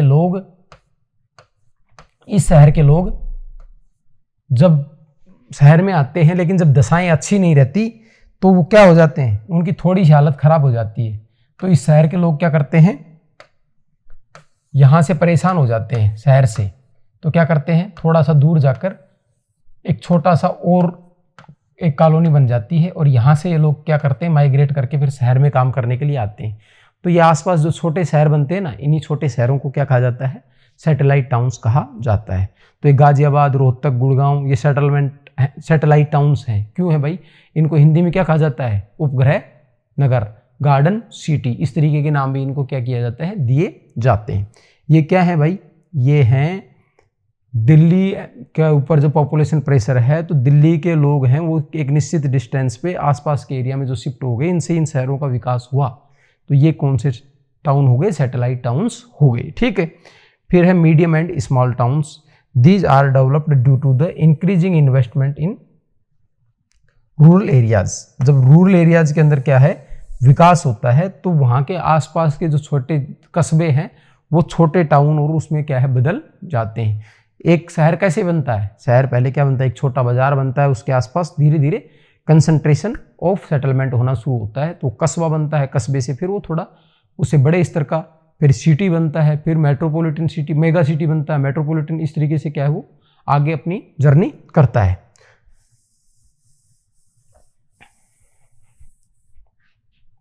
ठीक है, अर्बनाइजेशन इन इंडिया। अब इंडिया में किस तरीके से अर्बनाइजेशन हुआ है, इसके बारे में अपन बात करेंगे। अर्बनाइजेशन क्या है, अपने आप में एक प्रोसेस है अर्बनाइजेशन। ठीक है, ठीक है, प्रोसेस है। आपको ये कह सकते हैं अर्बनाइजेशन क्या है, एक प्रक्रिया है, एक इवेंट नहीं है। आज सोचा, आंख खुली, अरे यार शहर बसा हुआ है यहाँ, तो नहीं, ऐसे नहीं होता। शहर क्या है, एक निश्चित सिस्टमेटिक प्रक्रिया के तहत क्या है, बसता है। तो अर्बनाइजेशन क्या है, एक प्रोसेस है। एक छोटा शहर धीरे धीरे लोग आते जाते हैं, माइग्रेशन होता है, धीरे धीरे बड़ा शहर बनता है। ठीक है, तो ये क्या होता है, transition of rural population into the urban population. धीरे धीरे क्या होता है, आपने सुना होगा कि भारत की पॉपुलेशन कितनी थी, 10% अर्बन पॉपुलेशन थी, फिर 20% हुई, अब कितनी, 31%, अब 35% तक पहुंच गई। तो ये चीज़ क्या है, ये अर्बनाइजेशन है। तो ये पॉपुलेशन तो वही है, पहले क्या थी, ग्रामीण पॉपुलेशन ज़्यादा थी, किसी टाइम 90% गाँव में रहते थे, अब 60% लोग गाँव में रहते हैं, यानी कि गाँव के लोग अब शहरों की तरफ चले गए हैं। तो ये डिफरेंस आता है। तो ये प्रोसेस है, ये अर्बनाइजेशन कहलाती है। ठीक है, it is measured by the percentage of urban population into total population. Total population मान लो आपकी 100 है, तो 100 में से कितने लोग आपके शहर में रह रहे हैं। ठीक है, तो उसके आधार पे इसको क्या दिया था कि 30% पॉपुलेशन मान लो, इसमें 30 लोग रह रहे हैं, तो 30% पॉपुलेशन आपके शहर में रह रही है। ठीक है, in India the level of urbanisation is very low. ठीक है, as it was just 28% in 2001। ठीक है, 2001 में कितना था, 28%। अब कितना हो गया है, अब ये लगभग हो गया है 34%। ठीक है, कब, 2011 में। आगे डाटा आपके आ जाएगा। ठीक है, और नहीं होगा तो नई सेंसस के डाटा में, जो मैं आपको फिर बता रहा हूँ, आपको इस तरीके के डाटा की एक टेबल, भले आपके एनसीईआरटी में उसको मेंशन किया गया हो नहीं किया गया हो, प्रोवाइड करवाई जाएगी, ताकि आपको थोड़ा सा चीज़ों को समझने में और कोई क्वेश्चन आए तो उसको ड्राइव करने में आसानी रहे। ठीक है, developed countries have a higher level of urbanisation than India. तो डेवलप्ड कंट्रीज हैं, सीधी सी बात है, वो डेवलप्ड हैं। क्यों? क्योंकि वहाँ पे ज़्यादातर लोग क्या है, सर्विस सेक्टर, टर्सरी सेक्टर इसमें काम करते हैं, तो अर्बनाइजेशन का लेवल वहाँ पे क्या है, हायर है। Although urbanisation in India is increasing with high rate as it increased 11 times during 20th century, but this process is comparatively slow during recent 2 decades. Last के जो 2 दशक है, इनमें क्या है, प्रोसेस क्या है, धीमी रही है। देखो, एक बार कोई चीज़ है वो बहुत रफ्तार में होती है शुरू में, लेकिन धीरे धीरे फिर वो क्या है, धीमी होती है। हर चीज़ में यही होता है। जैसे आप कोई एक नए चैप्टर को पढ़ोगे तो पहली बार में आपको क्या है, बहुत सी चीज़ें फर्स्ट रीडिंग में याद हो जाएगी, लेकिन आगे वो और ज़्यादा चीज़ें याद करने के लिए आपको चीज़ों को फिर आपस में रिलेट कर करके देखना पड़ेगा, ताकि आप और ज़्यादा चीज़ों को क्या करें याद। तो एक निश्चित थोड़ी सी प्रोसेस हमेशा ही क्या पड़ती है, स्लो पड़ती है। अपने पॉपुलेशन में भी देखा, एकदम से क्या आया था, बूस्ट आया था, फिर उसके बाद पॉपुलेशन ग्रोथ क्या है, धीरे धीरे कम पड़ गई है, ठीक है। लेकिन ये इसे क्या करना है, गवर्नमेंट की क्या चीज़ है कि चाहती है कि इसको क्या करे, बढ़ाए, ठीक है। अब ये देख लीजिए आप, ठीक है, ये अपने आंकड़े हैं, ये आपके सामने। तो आपको बिल्कुल थोड़ा पैसेंस रखना है। कई बार क्या होती है, कुछ चीज़ें ये आपके चैप्टर स्कीम के हिसाब से इसको क्या किया गया है, डिजाइन किया गया है, ताकि आप मेरे साथ, मेरे को पता है आप टेक्स्ट बुक से पढ़ रहे होंगे, तो आप जब टेक्स्ट बुक से पढ़ रहे हो तो आपको इस चीज़ में कोई समस्या ना आए, इसके लिए ही इस चीज़ को इस तरीके से क्या किया गया है, ठीक है। अब आप देख लीजिए, इधर क्या दिए गए हैं, इधर दिए गए हैं ईयर्स 1901 से लेकर 2011 तक, ठीक है, सॉरी, हाँ बिल्कुल 1901 से 2011 तक। अपने को कौन सा देखना है, पहला तो अपने को ये देखना है कि 1901 में कितनी थी, तो लगभग 10% पॉपुलेशन हमारी, 10.8%, यानी लगभग 11% पॉपुलेशन कहाँ रहती थी, शहरों में रहती थी, ठीक है। फिर हमारा एक लैंडमार्क ये रहा था 1951, जब हम आजाद हुए थे तब हमारी लगभग 17.5% पॉपुलेशन कहाँ रहती थी, शहरों में रहती थी, ठीक है। फिर एक एज, एक उसके रूप में देखते हैं अपन, तो फिर आती है 2001 में लगभग 27.78, यानी लगभग 28% पॉपुलेशन कहाँ रहती थी, शहरों में रहती थी। अब आप एक चीज देखिए, 2001 इसलिए इंपॉर्टेंट है कि 11 का डाटा है, हमेशा पिछली डिकेड उससे क्या है कंपैरिजन किया जाता है ग्रोथ रेट को जानने के लिए, क्योंकि पिछले दशक से तुलना करके तो ग्रोथ रेट निकालोगे। तो 2011 में कितनी है, 2011 में है भैया 31.16%, कितना है 31.16%, ठीक है। कितनी ग्रोथ चल रही है लगातार, 36, 31 और 31.13, 31 लिख देता हूं एक बार मोटा मोटा, 36 थी, फिर 31.13 हुई, फिर 31.08 हुई। तो लास्ट के 3 डिकेड में क्या है, थोड़ी सी क्या है गिरावट दिख रही है, और लास्ट के इन 3 डिकेड में क्या है, हमारी पॉपुलेशन ग्रोथ में भी थोड़ी सी क्या है गिरावट हमने देखी थी, ठीक है। एकदम तेजी से बूम चल रहा था, बीच में ये ईयर थी कौन सी, 1951 वाली, इसमें एकदम से कितने का जंप आया था, यहां से 31 से लेकर 41 में आ गई थी। आजादी के बाद तेजी से जब क्या हुआ था, माइग्रेशन हुआ था, तो लोग क्या है शहरों में आके बस गए थे, बहुत सारे जो माइग्रेट होके आए थे, तो एकदम से वो हमें वहां पे ग्रोथ देखने को मिली थी। लेकिन उसके बाद क्या हुआ, बाद के कुछ सालों में फिर धीरे धीरे क्या हुआ, एक गिरावट भी देखने को मिली, जो ग्रोथ थी उसमें, अर्बनाइजेशन की जो ग्रोथ थी उसमें गिरावट आई, कौन से ईयर में, 61 में। इसे बोला जाता है डाटा इंटरप्रिटेशन। आपको ध्यान रखना है कि किस दशक में गत दशक की तुलना में सबसे ज्यादा मतलब गिरावट देखने को मिली। तो अपने को याद रखना है 51 के बाद जो 61 वाला जो टाइम था, इस दशक में क्या है सबसे ज्यादा गिरावट देखने को मिली। कितने की गिरावट देखने को मिली, लगभग 15% की गिरावट देखने को मिली, ठीक है। बाकी उसके बाद क्या है, धीरे धीरे क्या है थोड़ी बढ़ी, और कब तक बढ़ती रही, 81 तक बढ़ती रही, लेकिन फिर दोबारा थोड़ी थोड़ी क्या है एकदम से 10% की गिरावट आई, पर उसके बाद फिर धीरे धीरे गिरावट आनी। अब इतनी एकदम से गिरावट तो पॉसिबल नहीं है। कई बार क्या होता है, सेंसस के डाटा लेते टाइम भी उन डाटाओं में भी क्या है थोड़ी सी, कई बार कुछ जगहों को गणना की जाती है, कुछ जगह की गणना बच जाती है, तो उससे भी कई बार डाटा में थोड़ी सी क्या है फेरबदल हो जाता है, ठीक है।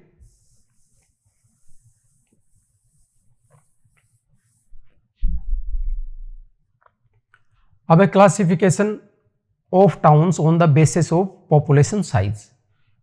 किस तरीके से क्लासिफिकेशन ऑफ टाउन किया है, किसके आधार पे, basis of population size.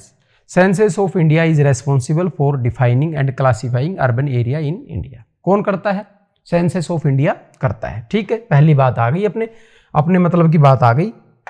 Number 1 question, कौन करता है इस काम को, तो सेंसस ऑफ इंडिया करता है, ठीक है भाई, याद रखना है इसको। Cities and urban areas are classified into 6 classes.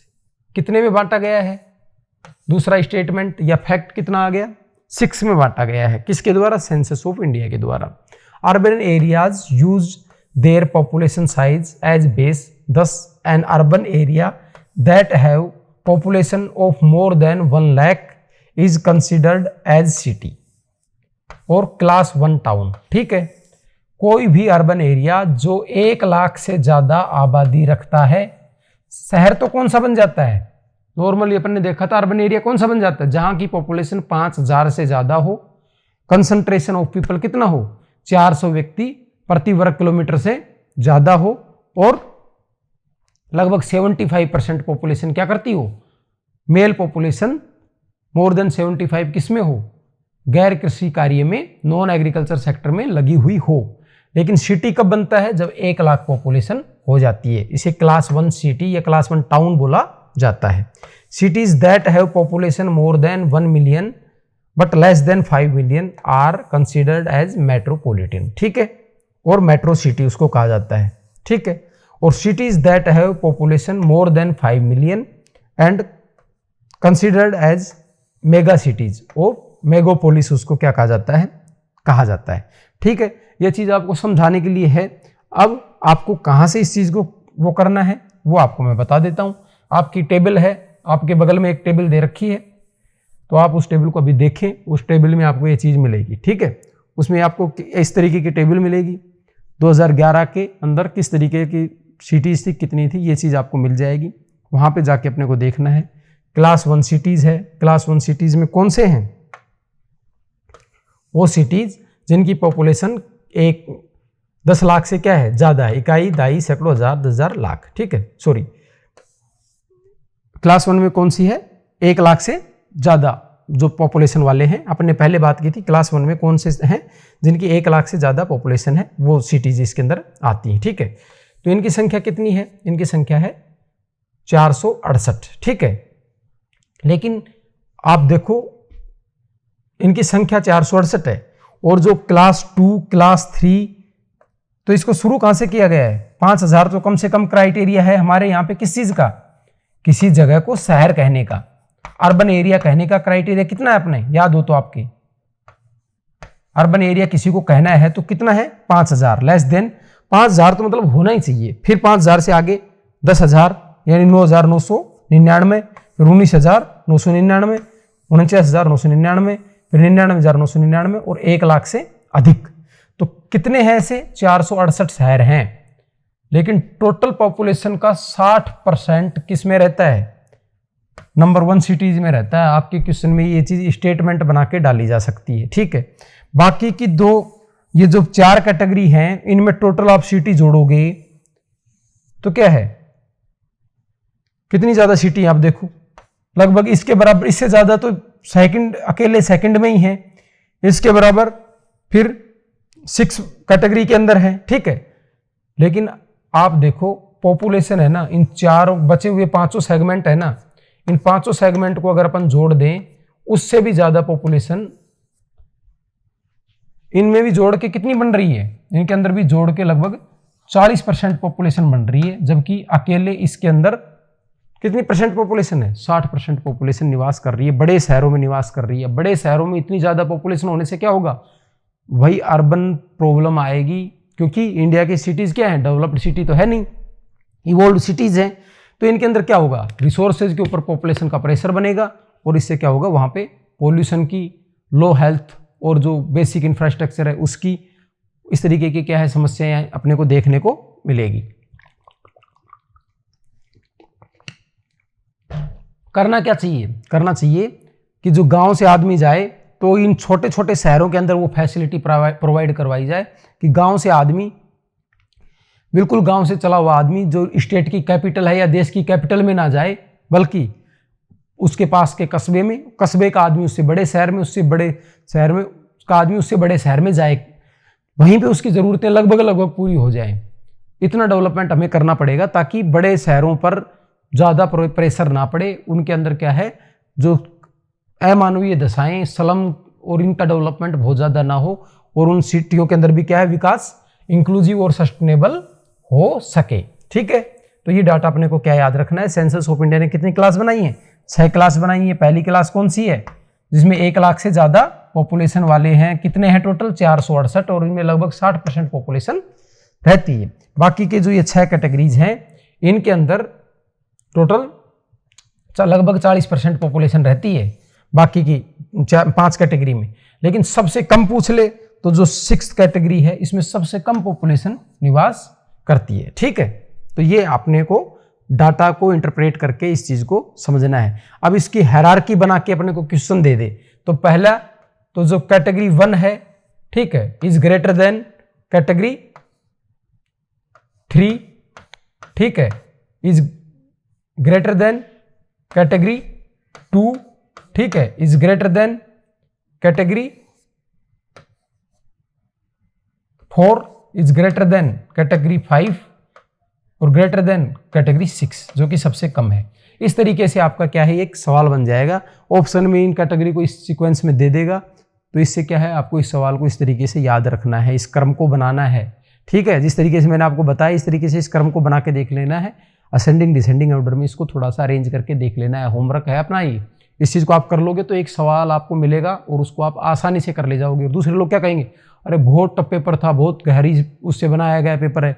कुछ भी गहरा नहीं है, सामने डाटा रखा हुआ है, बस उसके ऊपर नज़र डालनी है। उसको 2 बार गौर से भी देखोगे तो आप सवाल को क्या करोगे, कर ले जाओगे। और इस तरीके से लिख लिया तो वो आपके टिप्स पे आ जाएगा। ठीक है, तो कोई रटने वाला सेगमेंट में मैं इसको नहीं मानता, ये बस समझने वाली बात है। अगर आप इस बात को पूरी को समझ गए तो इस क्वेश्चन को आसानी से करके ले जाओगे। ठीक है, ये वही कैटेगरी के आधार पे आपको पाई चार्ट के माध्यम से, जब आपने बात की थी पाई चार्ट में क्या किया जाता है, परसेंट के हिसाब से उसको क्या किया जाता है, दिखाया जाता है। तो आप देख लो क्लास 1 अकेला कितना एरिया कवर कर रहा है क्लास 1, ठीक है, पूरे पाई चार्ट का लगभग 60%।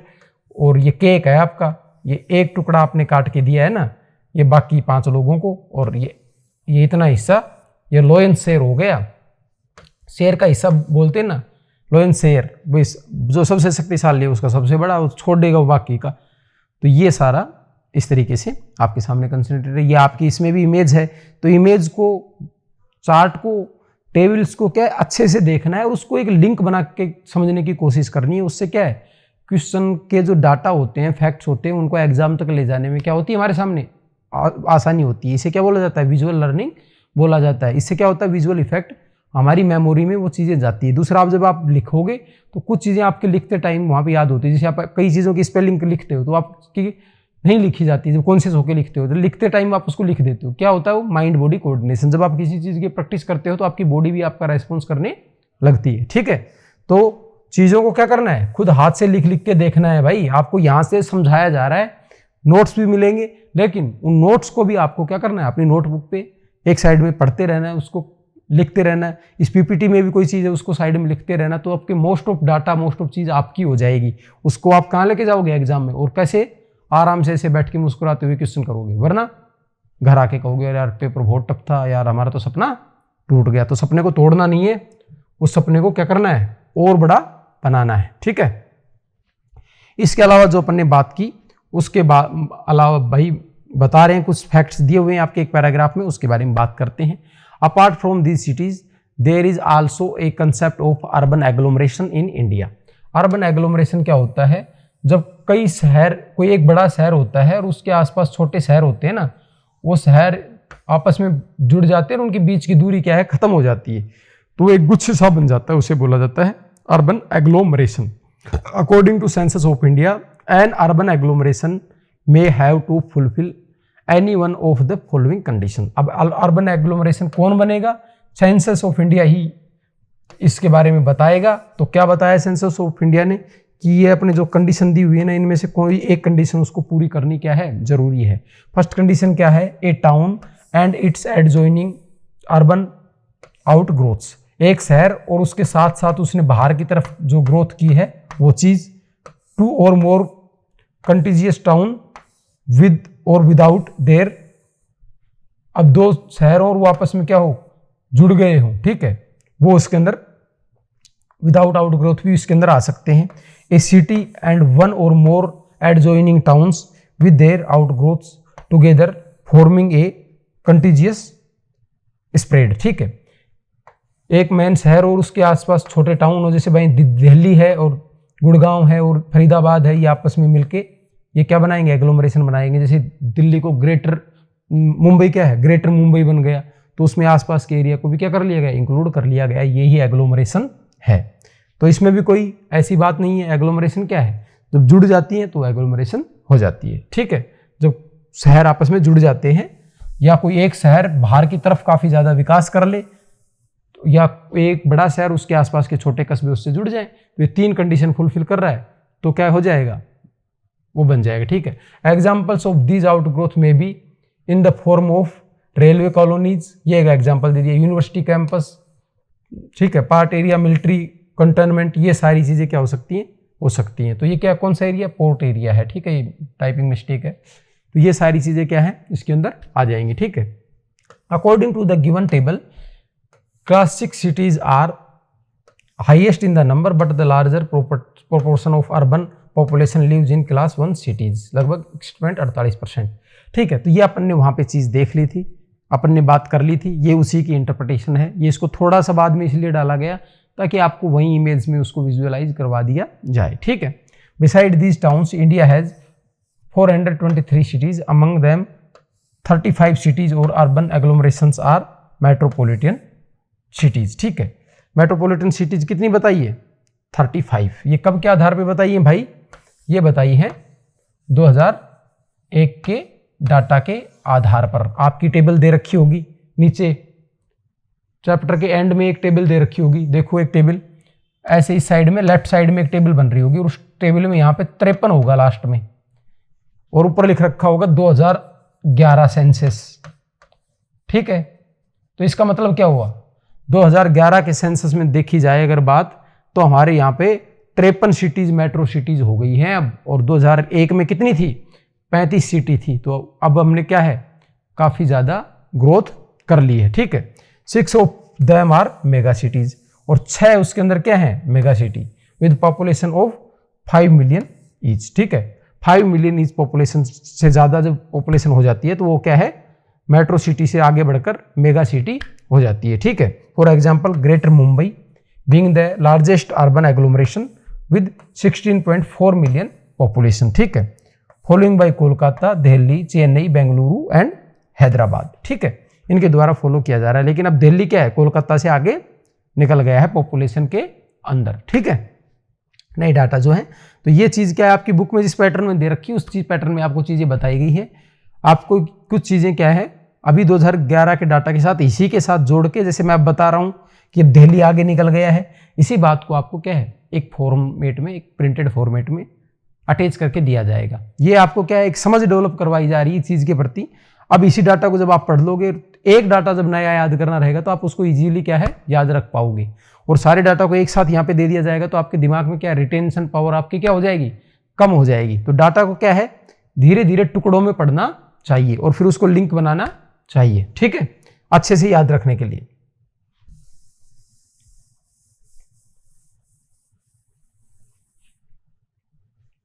तो मेट्रो सिटी कितनी थी भाई, मेट्रो सिटी याद आ गया। मेट्रो सिटी अभी अपने देखा था कि भाई इसमें से 35 सिटी थी मेट्रो, और अब कितनी पहुंच गई है, टेबल बना रखी है ना, वो 53 हो गई है अभी, ठीक है। ये ध्यान रखना है, ये सवाल आपसे क्या है, पूछा जा सकता है, इसीलिए बीच में मेरा मन किया तो एक बार दोबारा आपको रोक के बता दिया। एग्जाम में जाओगे तो मुस्कुराओगे इस बात को याद करके, ठीक है। Function and classification of, functional classification of town, की फंक्शन के आधार पे, कार्य के आधार पे शहरों को किस तरीके से बांटा जाता है, कस्बों को किस तरीके से, टाउन्स को किस तरीके से बांटा जाता है, ठीक है। पहले भी अपन ने देखी थी फंक्शन के आधार पे, कोई एडमिनिस्ट्रेटिव टाउन है, कोई कॉमर्शियल टाउन है, इस तरीके से उसको बांटा, इंडस्ट्रियल टाउन है, इस तरीके से बांटा था। पिछली क्लास भी तो हुई थी ना इस चीज के ऊपर, अर्बन और रूरल के ऊपर। यहाँ भी हो रही है वही चीज, सेटलमेंट वाली, तो यहाँ भी इंडिया में भी उसी तरीके से बांटा गया होगा, बस एग्जाम्पल चेंज हो गए। क्यों, क्योंकि वहां पे अपने वर्ल्ड लेवल के पर्सपेक्टिव में एग्जाम्पल्स देखे थे, अब यहाँ इंडिया के पर्सपेक्टिव में एग्जाम्पल देखेंगे, ठीक है। Apart from population size, Indian town and cities can be classified into the following head of on the basis of their functions, ठीक है। या ये कह सकते हैं कि कौन सी इकोनॉमिक एक्टिविटी यहाँ पे क्या है, डोमिनेंट है, इसके आधार पे इसको क्या किया जाता है, इसको क्लासिफाइड किया जाता है, ठीक है भाई। तो अब देखते हैं, चलो बात करते हैं। पहला है एडमिनिस्ट्रेटिव, पहला है administrative town and cities. These towns work as headquarters for surrounding regions, government offices यहाँ पे होते हैं, डिपार्टमेंट यहाँ पे होते हैं, ठीक है। इस चीज़ में कोई रॉकेट साइंस नहीं है, सिंपल ही है। ज़्यादातर जो राजधानियाँ होती हैं स्टेट्स की वो इसमें आ जाती हैं, ठीक है। चंडीगढ़, न्यू दिल्ली, भोपाल, शिलोंग, गुवाहाटी, इम्फाल, श्रीनगर, गांधीनगर, जयपुर, चेन्नई, ये सब क्या है, एग्जाम्पल है एडमिनिस्ट्रेटिव सिटीज की, ठीक है। किसी किसी स्टेट में ये अलग भी हो सकते हैं, राजधानी के अलावा दूसरे भी हो सकते हैं, या कई बार राजधानी कल्चरल या किसी और सेगमेंट के अंदर, इंडस्ट्रियल किसी और सेगमेंट में भी आ सकती है। एक शहर कई बार दो का भी एग्जाम्पल हो सकता है, ठीक है।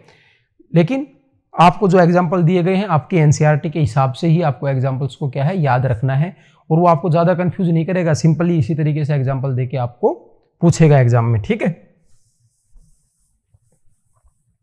एग्जामिनर कभी भी आपसे टफ चीज नहीं पूछता, वो आपसे सहज चीज पूछता है, जिस पे आप ध्यान नहीं देते वो एग्जाम में आपके लिए टफ बन जाती है। फिर आपको लगता है अरे यार पेपर बेतुका था, यही नहीं पता कहाँ से आ गया।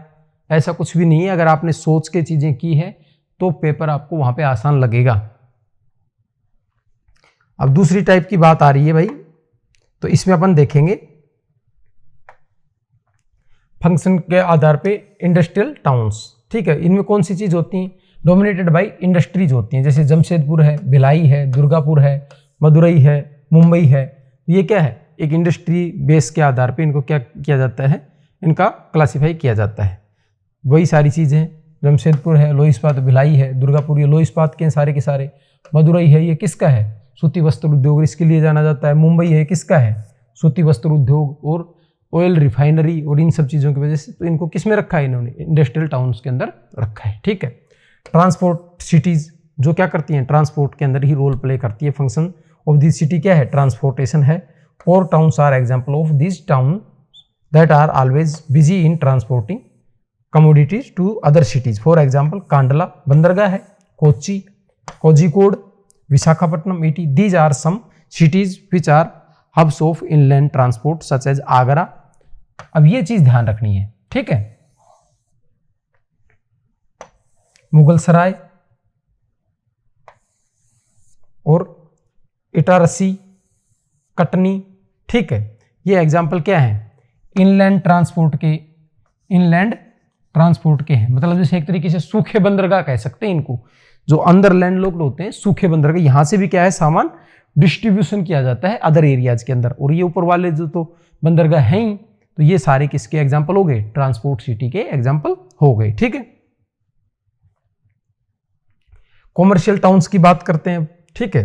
तो कॉमर्शियल टाउन्स कौन से होंगे, जो क्या है, व्यापार वाणिज्य की बात करते हैं, ठीक है, जिनमें व्यापार वाणिज्य की गतिविधियां होती हैं, ठीक है। The main important function of these towns are trade and commerce. उसमें क्या था, ट्रांसपोर्ट था। ट्रांसपोर्ट अपन ने देखा था टर्सरी सेक्टर के अंदर था ट्रांसपोर्ट, ठीक है। तो इसमें क्या चीज मेन है, इसमें ट्रेड और कॉमर्स मेन है। जैसे कोलकाता, सहारनपुर, सतना, ये किस में आते हैं, कॉमर्शियल उसमें आते हैं। एग्जाम्पल याद रखने हैं, यहीं से ज़्यादातर सवाल है वो इसका टाइप देके और उसके सामने देकर क्वेश्चन ऐसे दे दिया जाएगा, 4 टाइप्स दे दिए और 4 एग्जाम्पल दे दिए और इनको मिलान करवाया जाएगा। सबसे ज़्यादा संभावना इसी तरीके की है। या एक सिंगल क्वेश्चन बना के दे दिया कि इनमें कौन सा ट्रांसपोर्ट सिटी नहीं है, तो वो पीछे ट्रांसपोर्ट के नाम दिए थे और इनमें से एक कोई दे दिया, तो आपको किताब के रिफरेंस में उसको याद रखना है। तो जैसे ही वो दूसरा देगा तो आपको क्लिक कर जाएगा कि ये तो इसमें नहीं आता था, ये तो एडमिनिस्ट्रेटिव में दिया हुआ था। तो जैसे ही आपकी चीज़ आएगी आप उसको क्या करेंगे, ड्राइव करेंगे। इसकी स्पष्ट आपको एक टेबल बना के दे दी जाएगी, जहाँ पे आपको इसको बिल्कुल आपकी एनसीईआरटी वाले एग्जाम्पल ही डालकर दी जाएगी, एक्स्ट्रा चीज़ नहीं दी जाएगी, क्योंकि आपका क्वेश्चन वहीं से बनेगा। आपको फिर कह रहा हूँ, आपने कितना पढ़ा है ये भी मैटर करता है, साथ में उससे ज़्यादा मैटर ये करता है आपने कहाँ से पढ़ा है और कैसे पढ़ा है। अगर आप चीज़ों को क्वेश्चन फॉर्मेट में, WH वर्ड के फॉर्मेट में अपने दिमाग में अरेंज नहीं कर पाओगे और आपका जो रिसोर्स है वो ऑथेंटिक नहीं रहेगा, तो आपकी चीज़ें क्या है, एग्जाम में जाके फंस जाएंगी, ठीक है। तो ज़्यादा नहीं पढ़ना, बेहतर तरीके से अपने को क्या करना है, पढ़ना है। These towns have developed in mineral rich areas. For example कौन से, माइनिंग टाउन्स, रानीगंज, झरिया, डिगबोई, अंकलेश्वर, सिंगरौली, ये सारे क्या हैं, कोयला के, लोहा के, इनके जो भी इस तरीके के जो हैं जहाँ पे इस तरीके की चीज़ें होती हैं, किसकी, खनन संबंधी चीज़ें होती हैं, उन शहरों को क्या कहा जाता है, माइनिंग टाउन्स कहा जाता है। ठीक है। गैरिसन और कंटोनमेंट टाउन्स ये कौन से होते हैं, जो एक तरीके से फोर्टिफाइड अंग्रेजों ने जो बनाए थे ना आर्मी वार्मी को रखने के लिए, वो। This towns are mean to the army और डिफेंस पर्पज फॉर, जैसे अंबाला, अंबाला क्या है, अंबाला कैंट शब्द आपने सुना होगा। कैंटोनमेंट क्या होता है, कैंट शब्द आपने सुना होगा, दिल्ली कैंट, याद आया कुछ, दिल्ली कैंट, अंबाला कैंट। तो इन पे क्या होता है, आर्मी का डिप्लोएशन होता है वहां पे, और ये स्ट्रेटेजिक लोकेशन होती है, ताकि जैसे अगर युद्ध हो जाए, कोई चीज हो जाए, तो यहाँ से आर्मी को क्या किया जाता है, मोबिलाइज किया जाता है। तो अंबाला, जालंधर, महू, ठीक है, पबीना, उधमपुर, ईटीसी, ये सारे क्या हैं, ये सारे के सारे अपने गैरिसन या कंटोनमेंट टाउन्स हैं, स्ट्रेटेजिक लोकेशंस हैं एक तरीके से। एजुकेशनल टाउन्स क्या है, जैसे पहले अपने नाम सुना होगा हिस्ट्री में खूब कि नालंदा, नालंदा, ठीक है। तो नालंदा क्या थी, नालंदा विश्वविद्यालय थी, उसके नाम पे ही पूरा वो शहर बन गया था। ठीक है। और उसका महत्व ही उसकी वजह से हो गया था। ठीक है। नालंदा, पाटलिपुत्र, और एक और यूनिवर्सिटी थी तक्षशिला। ठीक है। तो इस तरीके से क्या है, कई बार ये चीज़ें भी, इनका भी नाम इसकी वजह से हो जाता है। ठीक है। Educational towns, initially these towns were important education centres but later they emerged as major campus towns. For example Roorkee, IT Roorkee है। ठीक है। वाराणसी, अलीगढ़, पिलानी, इलाहाबाद, तो ये सारी, इलाहाबाद का अब नाम क्या हो गया, प्रयागराज। ठीक है। तो ये सारी चीज़ें क्या है, ये पहले स्टडी सेंटर्स थे, बाद में अभी एक तरीके से कैंपस हो गए, आपकी सेंट्रल यूनिवर्सिटीज के कैंपस हैं मान लो, ये इस तरीके से क्या है, इनका नाम पड़ जाता है। ठीक है। ये एग्जाम्पल्स हैं, फिर कह रहा हूं इन एग्जाम्पल्स को याद रखना है, किसकी के साथ, जो बुक में दिए हैं उसी सीक्वेंस में, उसी तरीके से याद रखना है। ठीक है। फिर है religious and cultural towns. Religious और कल्चरल टाउन में कौन सी चीज आ जाएगी भाई, रिलीजियस टाउन में जो धार्मिक महत्व के होते हैं, जिनमें अपन क्या करने जाते हैं, अपन कई बार उसके अंदर धार्मिक टूरिज्म होता है एक तरीके से, वो करने के लिए जाते हैं, जैसे वैष्णो देवी अपन जाते हैं मान लो। ठीक है। इस तरीके के जो स्थान होते हैं जिनका धार्मिक महत्व, जैसे सिख लोगों के लिए अमृतसर जाते हैं गुरु साहिब जी के लिए, तो वो उनके लिए अमृतसर हो गया इस तरीके से। ठीक है। Religious and cultural town, these towns are famous for pilgrimage और रिलीजियस वर्शिप और old cultures. For example Varanasi, Mathura, Amritsar, Madurai, Pune, Ajmer, Ajmer की दरगाह। ठीक है। तिरुपति, कुरुक्षेत्र और हरिद्वार, उज्जैन, तो इनका क्या है, बहुत ज्यादा कल्चरल और पिलग्रिम जो रिलीजियस क्या है महत्व है। ठीक है। मथुरा वथुरा ये सारे आपको पता है कि स्पेशली किसी देवता या किसी भगवान या कोई लोक देवता होता है, उनके उनसे क्या है, ये जुड़े हुए रहते हैं और उनका महत्व बहुत ज्यादा। जैसे अजमेर है, वो ख्वाजा नवाज शरीफ जो एक सूफी संत थे, उनकी दरगाह की वजह से एक रिलीजियस सिटी में क्या है, कन्वर्ट हो गया है। ठीक है।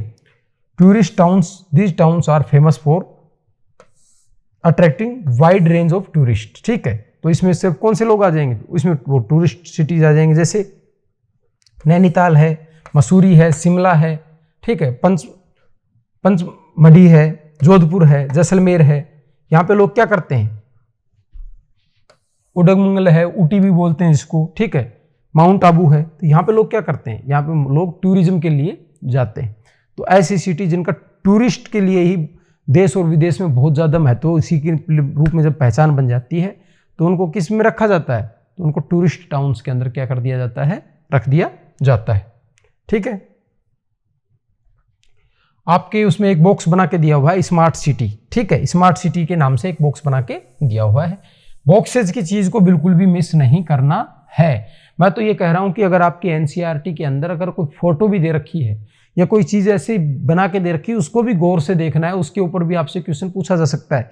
और कई बार जो करैक्टर बना के बात कर रखी है, ज्योग्राफी डोमेन के अलावा अदर सब्जेक्ट के जो बच्चे हैं, पॉलिटिकल साइंस के बच्चे हैं या हिस्ट्री के बच्चे हैं, उनको मैं बताऊं आपको एक बात, आपके उसके अंदर बहुत सारी है साइंस में, आपस में जैसे एक वो बच्चा और एक बच्ची की फोटो बना रखी है और उनको आपस में क्या कर रखा है, वो उससे सवाल पूछ रही है, वो उससे सवाल पूछ रहा है कि ये ऐसा क्यों होता है, ये क्या होता है, ऐसे तो सब कुछ सभी कर लेंगे, ऐसे सभी क्यों नहीं कर पाते।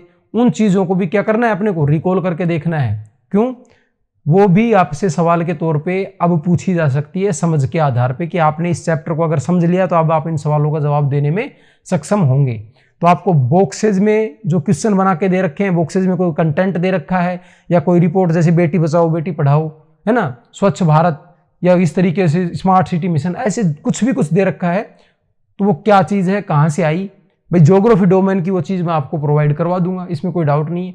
पर कुछ बच्चे जो इस वीडियो को सुन रहे हैं या इनके कोई दोस्त हैं जो अदर डोमेन के हैं, उनको ये चीज़ आपको बतानी है कि आपको इन बॉक्सेज के ऊपर काफ़ी फोकस करना है, क्योंकि एक लंबी तैयारी की प्रक्रिया के दौरान मैंने देखा है कि जो बढ़िया संस्थाएं हैं जैसे यूपीएससी आईएएस के दौरान, ये बॉक्सेज हैं, इनके अंदर से बहुत इंपॉर्टेंट क्वेश्चन वहाँ पे बनाए जाते हैं और बहुत सहज सहज सी चीज़ें इन बॉक्सेज में, इन ग्राफिक्स में जो दी रहती है उनको वहाँ पे एग्जाम में पूछा जाता है। तो आप संभावना है कि आपसे भी ये चीज़ें पूछी जाएगी। ठीक है, स्मार्ट सिटी मिशन है तो इसके बारे में बात कर लेते हैं। Objective of smart city mission is promote, क्या चीज करनी है, प्रमोट करना है जो सिटी क्या प्रोवाइड करवाए, core infrastructure, a clean and sustainable environment and give a decent quality of life to its citizen.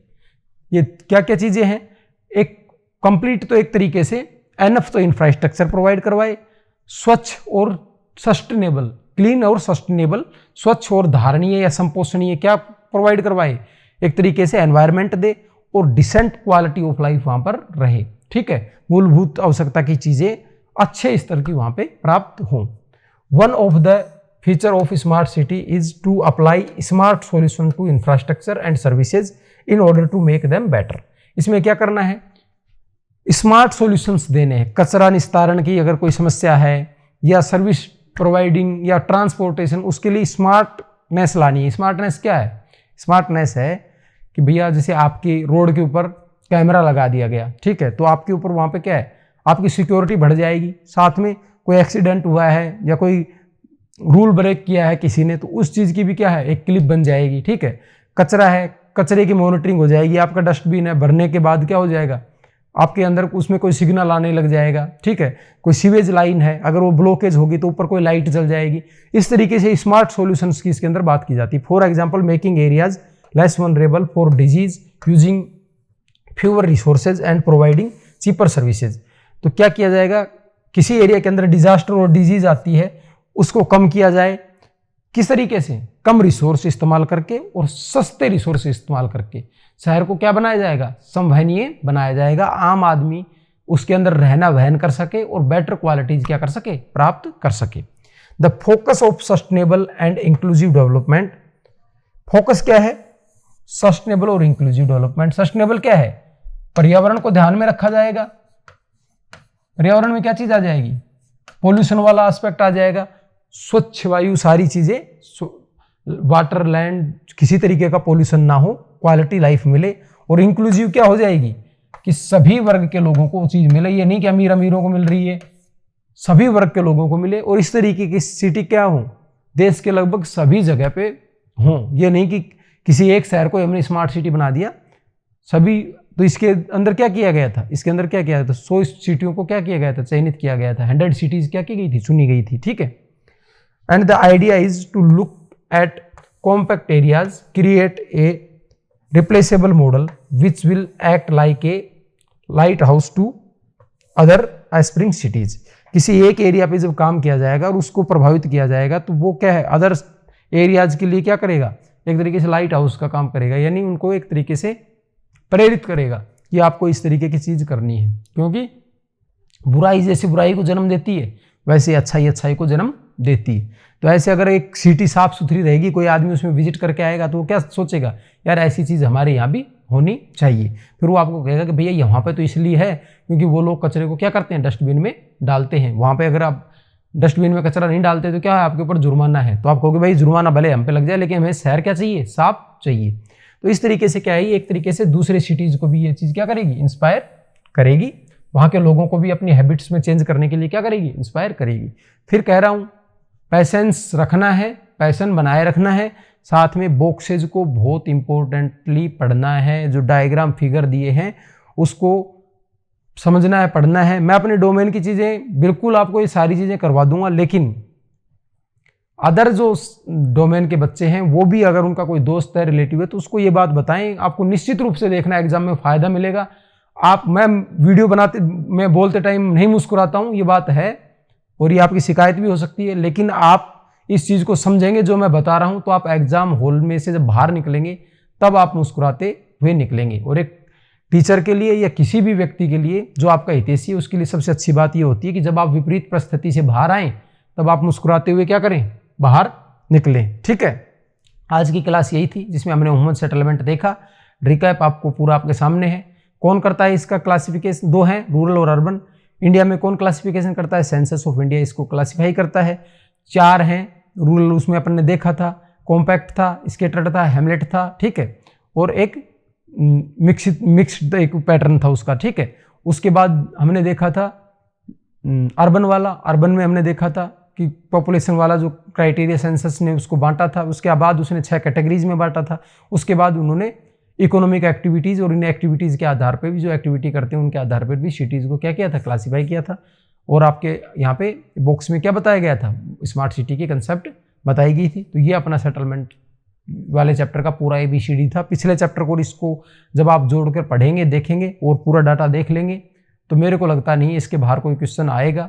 फिर भी कुछ एडिशनल चीज़ें हैं, कुछ अपडेटेड चीज़ें, थोड़े से फैक्ट आपको एडिशनल भी प्रोवाइड करवा दिए जाएंगे, जो मिलेंगे आपको समर्थ एग्जाम प्रेप की साइट के ऊपर। आपको ऐप डाउनलोड करनी पड़ेगी, वहाँ आपको ये चीज़ मिल जाएगी। और आपको मैं प्रॉमिस करता हूँ आप पैसेंस बनाए रखें, तो आप जो आपको तरीका बताया जा रहा है उसके ऊपर अप्लाई करेंगे तो आप एग्जाम हॉल से मुस्कुराते हुए लौटेंगे। Thank you very much.